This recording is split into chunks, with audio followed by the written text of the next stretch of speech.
Hi students, welcome to Neet Optics. நம்ம இந்த வீடியோல என்ன பார்க்க போறோம் அப்படினா 10 ஸ்டடி டிப்ஸ் இன் Neet 2024 தான் பார்க்க போறோம். உங்களோட மார்க்ஸ் இன்க்ரீஸ் ஆகிறதுக்கு ஒரு 10 இம்பார்ட்டன்ட் ஸ்டடி டிப்ஸ் தான் சொல்ல போகிறோம்.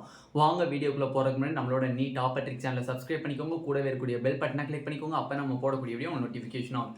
வாங்க வீடியோக்குள்ளே போகலாம். ஃபர்ஸ்ட் ஆஃப் ஆல் உங்களுக்கு கெமிஸ்ட்ரியில் வீக்காக இருக்கீங்க, இல்லை கெமிஸ்ட்ரியில் இன்னும் நிறைய ட்ரிக்ஸ் தெரிஞ்சு வித்தின் இயர் செகண்ட்ஸ் நீங்கள் போடணும்னு நினச்சிங்க அப்படின்னா கண்டிப்பாக நம்மளோட டார்கெட் கெமிஸ்ட்ரி 180 பேட்சில் ஜாயின் பண்ணிக்கோங்க. டீட்டெயில்ஸ் கேட்டிங்க அப்படின்னா உங்களுக்கு ப்ரைவேட்டாகவே டீட்டெயில்டாக சொல்லுவாங்க. ஓகே, ஃபர்ஸ்ட் ஆஃப் ஆல் பார்த்தீங்க அப்படின்னா உங்களுக்கு 10 ஸ்டடி டிப்ஸ் இன் நீட் 2024. நிறையா பேர்த்துக்கு எதை படிக்கிறது, எப்படி டைமை டிஸ்ட்ரிபியூட் பண்ணுறது அப்படிங்கிறது குழப்பம் நிறையா பேர்த்துக்கு இருக்குது, ஸ்டூடெண்ட்ஸ் அண்ட் பேரண்ட்ஸுக்கு. அந்த ஸ்டூடெண்ட்ஸ் வந்து நிறைய பேர் என்கிட்ட கோரிக்கை வச்சது என்னன்னா, அண்ணா எனக்கு ஒரு ஸ்டடி டிப்ஸ் மாதிரி இம்பார்ட்டன்ட் பாயிண்ட்ஸ் போடுங்கண்ணா அப்படின்னு சொல்லி கேட்டிருந்தீங்க. அதை தான் இப்போ பார்க்க போகிறோம். ஃபர்ஸ்ட் பாயிண்ட் என்னன்னா, estimate the syllabus. First of all பயாலஜியில் எத்தனை லெசன்ஸ் இருக்குது, ஃபிசிக்ஸில் எத்தனை லெசன்ஸ் இருக்குது, கெமிஸ்ட்ரியில் எத்தனை லெசன்ஸ் இருக்குது அப்படின்னு சொல்லி டோட்டல் லெசன்ஸ் எவ்வளோன்னு கனெக்ட் பண்ணுங்க.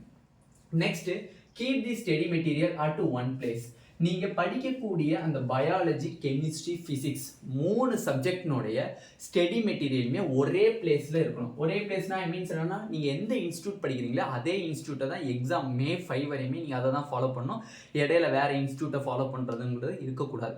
ஒரு இன்ஸ்டியூட்டோட புக்கை மட்டும் நீங்கள் கண்டிப்பாக ஃபாலோ பண்ணணும். அப்போ தான் உங்களுக்கு ஸ்கோர் கிடைக்கும்.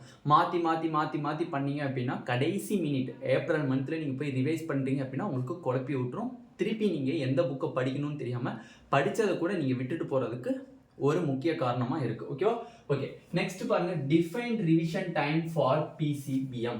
நார்மலாக நான் என்ன சொல்லியிருந்தேன், ஃபர்ஸ்ட் பாயிண்ட்டு உங்களோட சிலபஸை டோட்டல் எடுத்துக்க சொன்னீங்கன்னா, இப்போ பயாலஜியில் எடுத்திங்கன்னா 38 லெசன்ஸ், கெமிஸ்ட்ரி எடுத்திங்கன்னா 30 லெசன்ஸ், ஃபிசிக்ஸ் எடுத்திங்கன்னா 28 லெசன்ஸ்னு சொல்லி டோட்டலாக எடுத்தோம் தெரியுமா? இந்த லெசன்ஸை ஒவ்வொரு நாளைக்கு எவ்வளோ மணி நேரம் நம்ம படிக்க போகிறோம் அப்படிங்கிற ஸ்டெடியூலை உங்கள் அடிப்படையில் போடுங்க. ஃபர்ஸ்ட் ஆஃப் ஆல் என்னோட ஸ்டடி டேபிள் அப்படின்னு பார்த்தீங்க அப்படின்னா மார்னிங் 5 to 10 ஃபிசிக்ஸ். ஓகேவா? Morning 5 to 10 physics. Morning 5 to 10க்குள்ளே ஃபிசிக்ஸில் இருக்கக்கூடிய தியரியை படித்து அதில் இருக்கக்கூடிய ரிலேட்டடான ப்ராப்ளத்தை நீங்கள் முடிச்சிருக்கணும் அப் டு 10 o'clock வரையும். நெக்ஸ்ட்டு 1 மணி நேரம் ரெஸ்ட்டுக்கு அப்புறம் 12 o'clock எடுக்கிறீங்க. 12 o'clock எடுத்தீங்கன்னா 5 o'clock வரையும் நீங்கள் என்ன படிக்கிறீங்க அப்படின்னா கெமிஸ்ட்ரி. 5 o'clock வரையும் என்னது கெமிஸ்ட்ரி. 5 o'clock வரையும் என்னது கெமிஸ்ட்ரி. நான் ஓவராலாக போகிறேன். ஓகேவா? கெமிஸ்ட்ரி. அந்த கெமிஸ்ட்ரியில் நீங்கள் என்ன சாப்டர்ஸ் படிக்கிறீங்களோ அது ரிலேட்டடான previous year questions and finger tips and other புக்ஸை வந்து நீங்கள் ஃபாலோ பண்ணிக்கலாம். நெக்ஸ்ட் 1 மணி நேரம் ரெஸ்ட்டு 6 to 10:30 பயாலஜி. ஓகேவா? இதுதான் என்னோட ஓவரால் ஸ்டடி டேபிள்.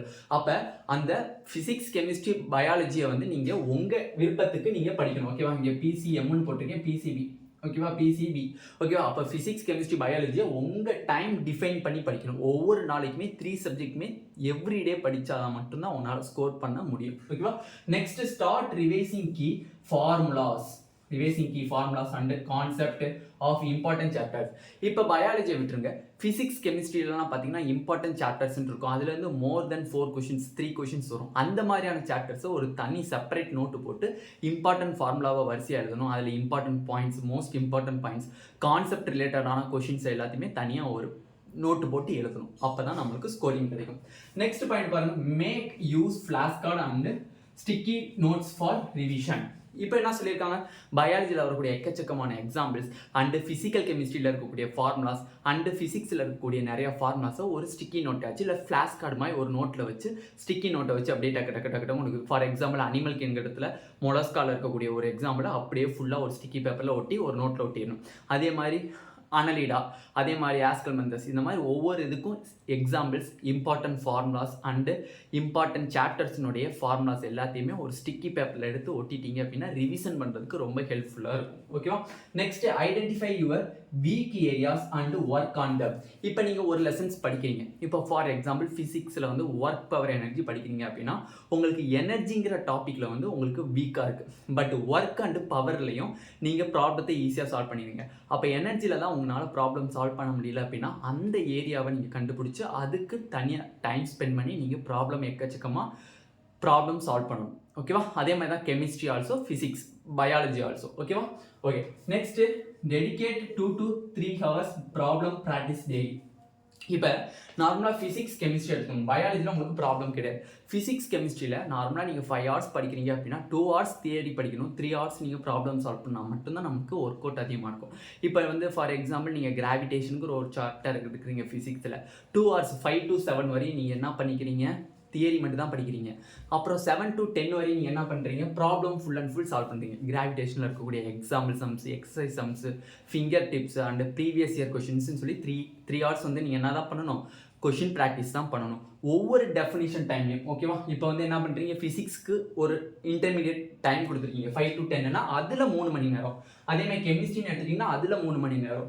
பயாலஜின்னு எடுத்துட்டிங்கன்னா அதில் 2 மணி நேரம் நீங்கள் கொஷின் ப்ராக்டிஸ்க்கு நீங்கள் ஒதுக்கணும் அப்படின்னு சொல்லியிருக்காங்க. Next, analyse your mistake and the solution. Next நீங்கள் சால்வ் பண்ணக்கூடிய ப்ராப்ளத்தில் அந்த 3 hours சால்வ் பண்ணுறீங்களா, அந்த ப்ராப்ளத்தில் உங்களோட மிஸ்டேக் எந்தெந்த டாபிக்ஸில் வருதுன்னு சொல்லி அதை ஒரு லிஸ்ட் டவுன் பண்ணி அந்த கொஷின்ஸை நீங்கள் என்ன பண்ணணும் அப்படின்னா சொல்யூஷன் பார்த்து உங்களோட மிஸ்டேக்ஸை நீங்கள் என்ன பண்ணணும், ரெக்டிஃபை பண்ணிக்கணும். ஓகேவா? நெக்ஸ்ட் பாருங்கள், stay positive and confident through out, you get 650 marks in NEET. இப்போ நம்ம சொன்ன ஃபாலோ ஸ்டெப்ஸை ஃபுல்லாக நீங்கள் தரோவாக பண்ணிவிட்டு உங்கள் மேலே உங்களுக்கு கான்ஃபிடென்ட்டாக இருக்குது. நம்மளால் பயாலஜி, ஃபிசிக்ஸ், கெமிஸ்ட்ரியில் டோட்டலாக நம்மளால் 600+ 650+ நம்மளால் எடுக்க முடியும்னு சொல்லி ஸ்டே பாசிட்டிவாக நினைக்கணும். நம்மளுக்கு இந்த டாபிக்ஸ் விட்டுட்டோமே, இதுலேருந்து கேள்வி வந்தால் நம்மளால் மிஸ் பண்ணிடுவோமா அப்படிங்கிறதெல்லாம் கிடையாது.